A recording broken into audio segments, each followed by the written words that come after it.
नाज़रीन, फ़लस्तीनी रेजिस्टेंस तमाम ऑप्शंस की तैयारी कर रही है। अगर सीज फायर होता है जो कि परमानेंट सीज फायर होगा तो उस हवाले से भी तैयारी की जा रही है, लेकिन इसराइल और अमेरिका के रिकॉर्ड और उनकी नीयत को देखते हुए एक लंबी जंग की तैयारी भी साथ साथ जारी है। अभी एक ताजा रिपोर्ट सामने आई है जिसमें फ़लस्तीनी रेजिस्टेंस के पास कितने फाइटर्स मौजूद हैं उसके नंबर सामने आए हैं, और बहुत बड़े नंबर से हजारों की तादाद के अंदर फ़लस्तीनी रेजिस्टेंस के पास फाइटर्स मौजूद हैं और वो एक लंबी जंग लड़ने की सलाहियत रखते हैं। तो इसराइल जिस घमंड के अंदर एक अस्करी तौर पर शिकस्त खाने के बावजूद इस जारियत को जारी रखे हुए है, तो यह बात तय है कि अगर ये जंग और जारियत इसी तरह से आगे जारी रही तो जो बहुत सारे फैक्टर्स मजीद असरअंदाज हो रहे हैं, तो इसराइल एक मुकम्मल शिकस्त के साथ ही इससे जब वो निकलेगा और एक मुकम्मल कोलैप्स और मुकम्मल जो डिफीट है उसकी तरफ वो बढ़ेगा। यमन ने अलग तर्ज के जो हमले हैं वो शुरू कर दिए हैं।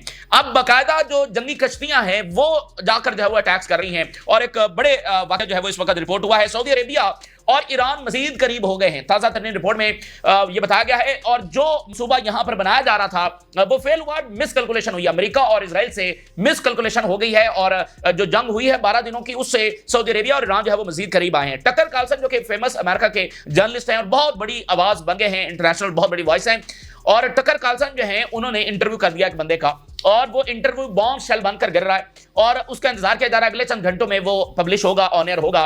और जिस शख्सियत का इंटरव्यू किया गया है वो ईरान के सदर हैं। टकर कार्लसन ने ईरान के सदर का इंटरव्यू कर लिया, और इसराइल और अमेरिका में जो इजरायली लॉबी है वो पूरी तरह से इस वक्त हिली हुई है, और ये बहुत बड़ा धमाका है क्योंकि जो जो वहां पर बयानिया चल रहा है ईरान के खिलाफ और जो जो क्लेम किए जा रहे हैं, ठीक है ना, अभी नेतन्याहू इस वक्त जब वो अमेरिका में मौजूद होगा तो उसी वक्त जो है वो ईरान का जो सदर है उनके इंटरव्यू वहां पर चल रहा होगा। वो सबसे ज्यादा वायरल इंटरव्यू होने जा रहा है, उसका बहुत ज्यादा इंतजार किया जा रहा है। तो बाकायदा बॉम्ब फोड़ा है टकर कार्लसन ने, और साथ टकर कार्लसन ने नेतन्याहू को कहा कि मुझे तुम्हारा भी इंटरव्यू करना है, और नेतन्याहू जो है वो आए बाएं शाएं कर रहा है क्योंकि उसको पता है कि टकर कार्लसन जो है वो उसको पूरी तरह से उड़ा के रख देगा। तो वो वहां पर और ज्यादा जिल्लत हो रही है कि भाई आप कहते हैं कि ईरान जो है वो ईवल है, ईरान फलाना है, तो उसके जो लीडर हैं वो तो खुलकर आकर जवाब दे रहे हैं हमारे सवालों का। तो नेतन्याहू कौन सी चीज छुपा रहा है कि वो हमारे सामने बैठकर जब वो इंटरव्यू नहीं दे सकता। भाई आप कह रहे हैं कि ईरान सबसे बुरा है, तो उसके लीडर आकर फेस कर रहे हैं, तो आप जो सबसे अच्छे हैं आप आकर फेस नहीं कर सकते। तो ये टकर कार्लसन ने बड़ा इकदाम उठाया है। और इसी के साथ जो बहुत बड़ी बात है वो ये है कि रशिया इस वक्त ये देख रहा है, ये इसके ऊपर इन्वेस्टिगेट कर रहा है कि मोसाद शामिल हो सकती है यूक्रेन की हेल्प करने में, रशिया पर अटैक करने में। ये सबसे पहली बड़ी खबर आपके साथ शेयर करते हैं। इस वक्त ये रशिया के जो मुख्तलिफ हल्के हैं उनमें ये बात चल रही है, उनके थिंक टैंक्स में, यानी कि बड़े हाई लेवल की सतह के ऊपर भी ये बात चल रही है, और इंटेलिजेंस शेयरिंग भी हो रही है चाइना के साथ, ईरान, नॉर्थ कोरिया। इसको इन्वेस्टिगेट किया जा रहा है, इसके एविडेंस जो है वो ढूंढे जा रहे हैं। रशिया को ऐसा लग रहा है, खासकर ये जो ईरान की जंग हुई है उसके बाद जो असैसिनेशंस यहां पर हुई हैं, रशिया को ऐसा लग रहा है कि जो उनके ऊपर अटैक किए हैं यूक्रेन ने, तो ये पैटर्न दोनों का सेम है। तो उनको लग रहा है कि मोसाद कहीं इसमें इन्वॉल्व। द टाइम्स, ये बर्तानिया का सबसे पुराना अखबार है, द टाइम्स, वो लिख रहा है how Ukraine uses Mossad tactics to hunt down Russian war. The Times ने आज लिखा है कि रशिया और Ukraine uses Mossad tactics, Ukraine adopts Mossad style tactics against Russian leaders. यानी वो इस चीज को इन्वेस्टिगेट कर रहे हैं कि जो यूक्रेन जिस तरह से हमले कर रहा है वो तो मोसाद के टैक्टिक्स से मिलते जुलते हमले हैं। तो वो इसका एविडेंस हासिल करने की कोशिश कर रहे हैं कि ये सिर्फ यूक्रेन ने अपनी तरफ से ये टैक्टिक्स इस्तेमाल किए हैं या बाकायदा डायरेक्टली मोसाद जो हेल्प कर रही है, क्योंकि जो हमले ईरान पर हुए हैं, जो हमले रशिया पर हुए हैं, उनका पैटर्न सेम है, तो पीछे मिलिट्री माइंड भी तो इसका मतलब सेम होगा। तो मैं आपको बता दूं कि अगर ये बात एस्टैब्लिश हो जाती है कि इसमें मोसाद का हाथ है, इसमें इजराइल का हाथ है, और प्यूटन को इस बात की कंफर्मेशन हो जाती है, तो फिर आप सोचिए कि इजराइल के साथ क्या होने वाला है। ठीक है, मैं आपको बताऊं कि हिस्टोरिकली अगर आप देखें तो सोवियत यूनियन जो है वो इजराइल का सपोर्टर रहा है, और जो ही इजराइल नाजायज तौर पर कायम हुआ तो जोसेफ स्टालिन जो है उन्होंने फौरी तौर पर इजराइल को तस्लीम कर लिया था और बहुत इमदाद भी की और बहुत ज्यादा सपोर्ट की। लेकिन फिर वक्त के साथ साथ उनको अंदाजा हुआ कि नहीं, ये तो मामला यहां पर जो गड़बड़ है। और फिर हमने 80s और लेट 70s में देखा कि नेतन्याहू जो है वो बाकायदा ओपनली लॉबिंग कर रहा था सोवियत यूनियन को तोड़ने के लिए।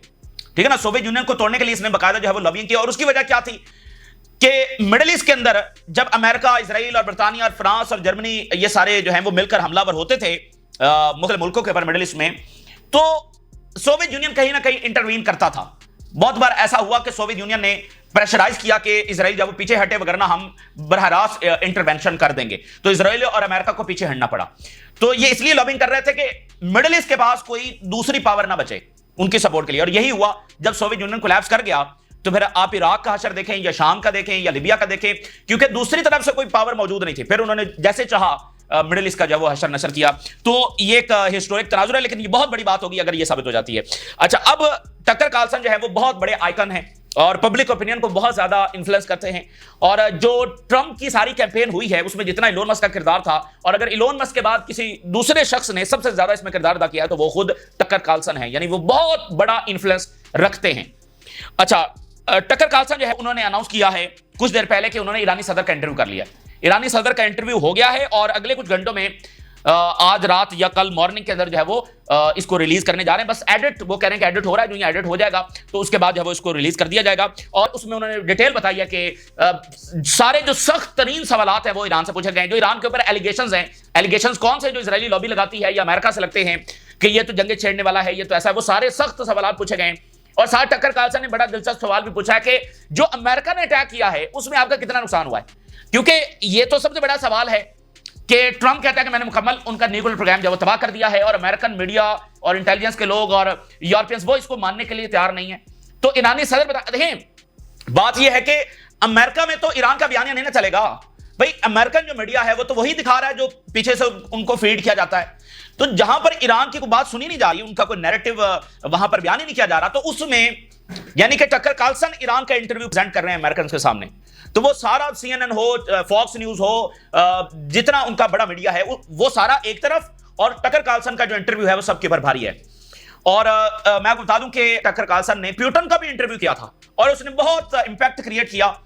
और जो बयानिया बनता था, यानी सारा यही बयानिया, इसके ऊपर लड़ा जा रहा था ना इलेक्शन कि रशिया ईवल है, फलाना है, तो वो उस इंटरव्यू ने बहुत ज्यादा किरदार अदा किया। तो इसी तनाजुर में ये इंटरव्यू भी बहुत ज्यादा किरदार अदा करने जा रहा है। और इजरायली लॉबी ने टकर कार्लसन के खिलाफ कैंपेन शुरू कर दी है कि ये तो धोखेबाज है, ये तो अमेरिका का मुहिबे वतन ही नहीं है, यानी इस तरह की कैंपेन, उसकी कैरेक्टर असैसिनेशन जो है वो इजरायली लॉबी की जानिब से शुरू कर दी गई है। और टकर कार्लसन ने नेतन्याहू को कहा है, बल्कि उसने कहा कि मैंने 3 मरतबा रिक्वेस्ट किया नेतन्याहू को कि वो मुझे इंटरव्यू दे जब वो वाशिंगटन आ रहा है, तो इससे पहले मैंने 3 मरतबा उसको रिक्वेस्ट किया है, लेकिन नेतन्याहू मुझे इंटरव्यू नहीं दे रहा। ये टकर कार्लसन ने पब्लिकली कह दिया है, ठीक है ना। तो ये एक बड़ी गैर मामूली चीज है। जरा हेडलाइन देखिए, Tucker Carlson says to air interview with president of the Iran, यानी जिसके ऊपर अमेरिका ने जाकर हमला किया है, 125 जंगी तैयारे भेजे हैं, B-2 बॉम्बर्स भेजे हैं, दुनिया में पहली बार बंकर बस्टर बॉम्ब जो है वो 30,000 पाउंड का वो ईरान के ऊपर इस्तेमाल किया, उसके प्रेसिडेंट का इंटरव्यू टकर कार्लसन कर रहा है। Tucker Carlson announce upcoming interview with Iran president Masoud Pezeshkian, the Jerusalem Post, पूरा मीडिया इस वक्त भरा हुआ है। Carlson also said that he made third request to interview Israeli prime minister Netanyahu who will be visiting Washington. 3 मरतबा मैंने जो है ना नेतन्याहू को ये पैगाम भेजा है, रिक्वेस्ट की है कि वो भी मुझे इंटरव्यू दे, मैं इंटरव्यू करना चाहता हूं, लेकिन नेतन्याहू इंटरव्यू देने के लिए तैयार नहीं। ये पब्लिकली टकर कार्लसन ने आकर बात कर दी है। तो वहां पर एक भरपूर इस वक्त ये लड़ाई जारी है, एक भरपूर जंग जो है वो इस वक्त जारी है। और देखें, पूरी अमेरिकन सोसाइटी जो है वो तब्दील हो रही है, और ये बहुत बड़ा फैक्टर है कि पूरी अमेरिकन सोसाइटी, उसकी पब्लिक ओपिनियन जो है वो बदल रही है इजराइल के हवाले से। और इलेक्शन में जो हो रहा है न्यूयॉर्क के अंदर, उसका हम बरह रास्त उसकी एग्जाम्पल देख रहे हैं। तो अब आप देखें, टकर कार्लसन ने जो रिपब्लिकन सेनेटर है टेड क्रूज, उसका इंटरव्यू किया है, जो अमेरिका में इतना वायरल है, 15 दिन हो चुके हैं, लेकिन वो इतना वायरल है और वो एक डिबेट का मरकज बन गया, क्योंकि उसमें पहली बार एपेक को क्वेश्चन किया गया है। उसमें पहली बार क्वेश्चन किया गया है कि अमेरिका इजराइल की सपोर्ट क्यों करता है, कौन सी रिलीजियस वजूहात हैं। और उसमें जो एक बड़ी तब्दीली आ रही है कि एपेक और इजरायली लॉबी और सपोर्टर और जो इनके सेनेटर्स हैं, उनके पास कोई जवाब है ही नहीं, और जवाब तो उनके पास कभी भी नहीं था, लेकिन उन्होंने रुकावट लगा रखी थी इतनी, यानी कि उनका कंट्रोल था कि इसको कभी क्वेश्चन ही ना किया जाए। तो पहली बार जब एपेक को क्वेश्चन किया जा रहा है तो उनके पास कोई जवाब ही नहीं है। तो अमेरिका में ये बहुत बड़ी तब्दीली आ रही है, उसके बहुत बड़े असरात आगे होने जा रहे हैं। तो ये समझ लें कि टकर कार्लसन बहुत बड़ा इकदाम उठाया है। दूसरी बात नाज़रीन ये है कि स्ट्रेटेजिक मिस्टेक की है अमेरिका और इजराइल ने जो ईरान के ऊपर हमला किया। बहुत सारे एक्सपर्ट्स उस वक्त भी वार्न कर रहे थे कि ये एक फुलिशनेस होगी, ये बेवकूफ़ी होगी और स्ट्रेटेजिक एरर होगा अगर ईरान के ऊपर इन्होंने हमला किया। बहरहाल उन्होंने अपनी एक एरोगेंस में हमला किया, और शायद उनकी कैलकुलेशन ये थी कि हम बस एक अटैक करेंगे और असैसिनेशंस करेंगे और ईरान जो है वो धर्म से गिर जाएगा।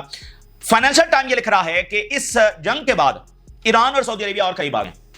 मकसद तो ये था कि इस इत्तेहाद को तोड़ना है, और जब अमेरिकन बेसिस के ऊपर हमला हुआ तो नेतन्याहू ने कहा कि मेरा मकसद पूरा हो गया, और उसने कहा कि कभी भी हम ईरान के खिलाफ अपने मकासद अचीव करने में इतने करीब कभी भी नहीं थे जब इस वक्त जितने हो गए जब अमेरिकन बेसिस पर हमला हुआ। तो बुनियादी उसका मकसद यह था कि गल्फ और ईरान को आपस में लड़वाना है और अमेरिका और ईरान को आपस में लड़वाना है बराह रास्त। तो वो स्ट्रेटेजिक मिसकैलकुलेशन हुई है। सऊदी अरेबिया और ईरान और ज्यादा करीब आ गए। Saudi Arabia sticks with Iran after Israel war. अच्छा, यानी कि जंग के बाद वो ज्यादा करीब आ गए हैं और एक दूसरे के साथ जुड़े हुए हैं, और इसीलिए हम देख रहे हैं कि सऊदी अरेबिया भरपूर डिप्लोमेसी जो है वो ईरान के लिए कर रहा है। और फाइनेंशियल टाइम ने ड्यूरिंग द वॉर भी एक हेडलाइन लगाई थी, एक रिपोर्ट जारी की थी कि ये इजराइल को इससे कुछ हासिल नहीं होगा। मिसाल के तौर पे ये 2 हफ्ते कबल की हेडलाइन देखिए, gulf monarchies hold rival Iran close as Israel conflict rages. Saudi Arabia, UAE and other states in region fear becoming the targets for retaliation if US strikes Iran. ये ड्यूरिंग द वॉर, अमेरिकी हमले से पहले ये financial time ने report जारी की थी कि ये तमाम रियासतें ईरान के साथ खड़ी हैं और वो नहीं चाहती कि ईरान के ऊपर अमेरिका हमला करे, क्योंकि उनको पता है कि अगर अमेरिका ने हमला किया तो ईरान अमेरिकन बेसेस को इनके मुल्कों में निशाना बनाएगा। तो वो एक स्ट्रेटेजिक मिसकैलकुलेशन थी जो हुई और आज वो साबित हो रहा है। दूसरी बात यह है कि यमन ने हमले शुरू कर दिए हैं और अलग अंदाज में शुरू किए हैं। बहरी जहाजों को निशाना बनाया जा रहा है और मिसाइल तो फायर हो रहे हैं, लेकिन अब जंगी कश्तियां जो हैं वो उतर गई हैं। और पहला अटैक जो है वो हुआ है रेड सी के अंदर, जिसमें बहुत सारी स्मॉल जो बोट्स हैं उन्होंने एक जहाज को अप्रोच किया और आरपीजी रॉकेट्स और बहुत सारा जो है ना उसके ऊपर अटैक किया है। जरा देखिए, report of an incident of 51 nautical miles south west of Hodeidah, Yemen. ये जनाब एक बड़ा वाकया यहां पर हुआ है और बरतानिया ये कह रहा है कि वो मिडिल ईस्ट से अपनी जो फोर्सेस हैं वो काम करने जा रहा है। और वजह बड़ी इंटरेस्टिंग है, वो कह रहे हैं कि हमारे पास नेवी कम पड़ गई है। Britain will reduce its military presence in Middle East due to the shortage of Royal Navy frigates. बरतानिया को जना शॉर्टेज हो गई है और वो मिडिल ईस्ट से अपनी फौजी जो है वो निकाल रहे हैं। अच्छा, अब इसी दरमियान सवाल यह है कि गजा में जंगबंदी होगी, क्या होगा, मामलात किस तरफ आगे बढ़ेंगे। अगर जंगबंदी नहीं होती तो फिर क्या हमास रेजिस्ट कर सकती है। अच्छा, अब इजराइल का एक बड़ा जनरल है यतजाक ब्रिक, इसके पहले भी एनालिसिस हमने आपके सामने रखे हैं। इसने आज एक नया आर्टिकल लिखा है और इसमें उसने बताया कि एक फेक नैरेटिव क्रिएट किया जा रहा है कि हमने को बड़ी गजा में कामयाबी हासिल कर ली है। उसने कहा कोई कामयाबी हासिल नहीं और हमास अपनी पूरी ताकत के साथ मौजूद है। और उसने जो नंबर्स बताए हैं, उसने ये कहा है कि जंग शुरू होने से पहले जो हमास के पास नंबर्स थे, हमास ने दोबारा उतने ही नंबर्स गेन कर लिए हैं। उसने नंबर्स बताए हैं कि 40,000 फाइटर्स हमास के पास मौजूद हैं। तो कम से कम वो 1 साल तो मजीद लड़ सकते हैं। तो क्या इजराइल 1 साल मजीद इसको अफोर्ड कर सकता है? तो जो अमेरिकी सेक्रेटरी ऑफ डिफेंस है फॉर्मर, उसने कहा था बाइडन को कि इजराइल को इजाजत ना दी जाएगी, इजराइल के लिए स्ट्रेटेजिक डिफीट साबित होगी गजा पर हमला। लेकिन बाइडन की एक अपना इजराइल के लिए सपोर्ट थी और नेतन्याहू का एक एरोगेंस थी और एक प्लानिंग थी कि हम यूं जाएंगे और गजा को मसल कर रख देंगे, और अमेरिका ने भी यही सोचा, लेकिन वैसा हुआ नहीं। तो अमेरिकी सेक्रेटरी ऑफ डिफेंस ने कहा था कि ये स्ट्रेटेजिक डिफीट होगी, क्योंकि वो देख रहे थे कि इसमें इजराइल को फतह नहीं मिलेगी, तो वो नहीं मिल रही है। अब जरा ताजा तरीन रिपोर्ट में, यानी अगर जंग जारी रहती है तो हमास के पास 40,000 फाइटर्स मौजूद हैं। इजराइल को जिल्लत में शिकस्त हुई और अब ये बच्चों को जहर देकर उनका बेबी फार्मूला फूड बंद करके आसमान से बम गिरा के यहां पर कोई विक्ट्री हासिल करना चाहता है। इनकी तारीख भरी पड़ी है, इन्होंने तकब्बुर में बहुत सारी गलतियां की हैं, फिर सदियों तक ये उस के जो है ना उसके सजा में मुब्तला रहे हैं और अब भी इन्होंने यहां पर बहुत बड़ी गलती कर दी है।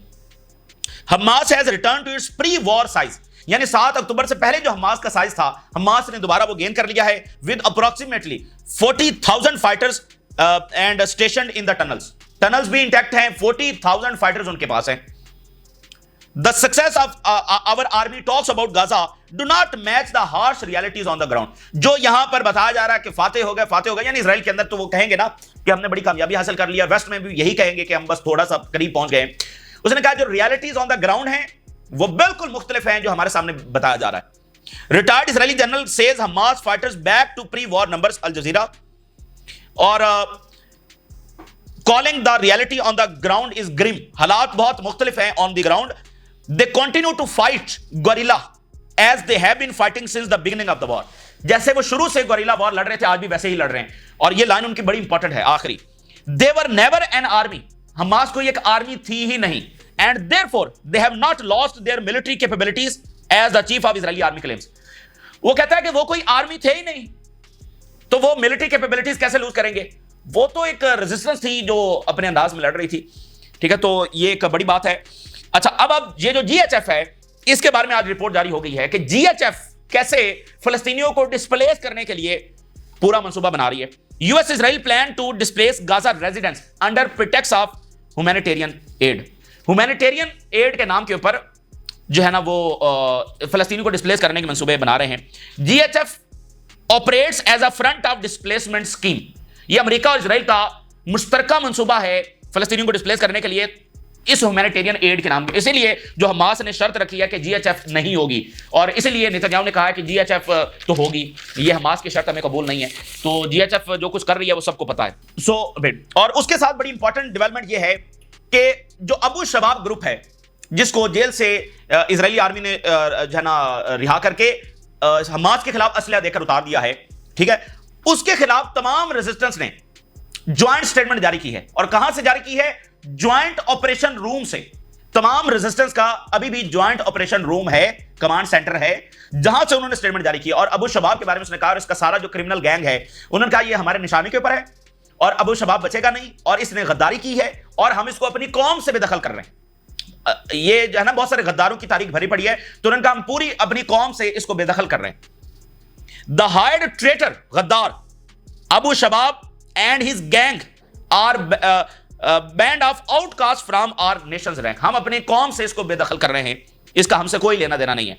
We will show no mercy, अब हम इसके ऊपर कोई रहम नहीं खाएंगे। The traitor Abu Shabab and his gang nor those who follow their path in aiding the occupation, और उनके ऊपर भी कोई रहम नहीं खाएंगे जो इसराइल की मदद के लिए आएंगे, ठीक है ना। और the fate of the traitor is the dustbin of the history. ये तारीख के कूड़ादान में जाएगा अबू शबाब, और इसका कोई नाम लेने वाला, इसको कोई याद करने वाला नहीं होगा, और हमेशा इसको एक जालिम के तौर पर और गद्दार के तौर पर याद रखा जाएगा। और उन्होंने कहा ये हमारे निशाने के ऊपर है, तमाम रेजिस्टेंस तंजीमों के निशाने के ऊपर है ये। In addition to the stigma of disgrace before God and their people, और साथ यह है कि ये खुदा के सामने भी जाकर जब वो शर्मिंदा होगा। ये जनाब उन्होंने स्टेटमेंट जारी किया, बड़ी सख्त स्टेटमेंट, यानी ज्वाइंट ऑपरेशन रूम से सब ने एक साथ स्टेटमेंट। और ये भी इजराइल की शिकस्त का सबूत है कि इजरायली इतनी लाखों की आर्मी और ताकतवर तरीन आर्मी, उसको एक सिविल वॉर करवानी पड़ गई है, ठीक है, और उसमें भी उनको कुछ हासिल नहीं होगा। तो बात यह है कि इजराइल हार चुका है, लेकिन एग्जिट नहीं है, ठीक है ना, क्योंकि वो इस स्ट्रेटजी के साथ गए थे। ये सारा कुछ उन्होंने ये जेनोसाइड इसलिए की थी कि हम अल्टीमेटली गजा पर कब्जा करेंगे, तो वो इसलिए नहीं कर रहे थे कि अल्टीमेटली उन्होंने सीज फायर करना है। तो अब जब वो जीत भी नहीं रहे और हलाकतें भी होती चली जा रही हैं, पिछले 3 दिनों में रेजिस्टेंस ने बहुत बड़े ऑपरेशंस किए हैं, तो अब वो जनाब कभी लेबनान नॉर्मलाइजेशन कर लेगा, कभी सीरिया नॉर्मलाइजेशन कर लेगा, पाकिस्तान के ऊपर भी खबरें चल रही हैं कि दबाव डाला जा रहा है। तो इस तरह की स्कीमें दरमियान में चलाकर इजराइल को फेवर दिलवाने की कोशिश की जा रही है कि हम तो बड़े फाते हो गए। कुछ भी ऐसा नहीं होगा, रियलिटी सबको पता है। और जो इजरायली डिफेंस मिनिस्टर है, उसने शेख कासम को जो है वो धमकी लगाई है, जो हिजबुल्लाह के सेक्रेटरी जनरल हैं। उन्होंने कहा कि हम इजराइल के खिलाफ अपनी जिदोजहद जारी रखेंगे, और जो उन्होंने स्पीच की है काफी उनको ना गरां गुजरी है, मिडिल ईस्ट के अंदर भी और इजराइल को भी। Sheikh Qassem did not take lesson from Nasrallah, कि जैसे हमने नसरुल्लाह को निशाना बनाया, इसको भी निशाना बनाएंगे। तो इस तरह की धमकियां जारी हैं। इजराइल की आइडियोलॉजी यह है कि वो यहां पर एक डोमिनेटिंग पावर के तौर पर रहेगा, सब उसके जूतों में होंगे और वो इस तरह से हुक्मरानी करेगा, जो किसी तौर पर पॉसिबल नहीं है। मोहल्लात में बैठे हुए कुछ हुक्मरान तो ये कर सकते हैं, वो इजराइल की गुलामी कबूल कर सकते हैं, लेकिन सारे नहीं करेंगे और नहीं कर रहे हैं।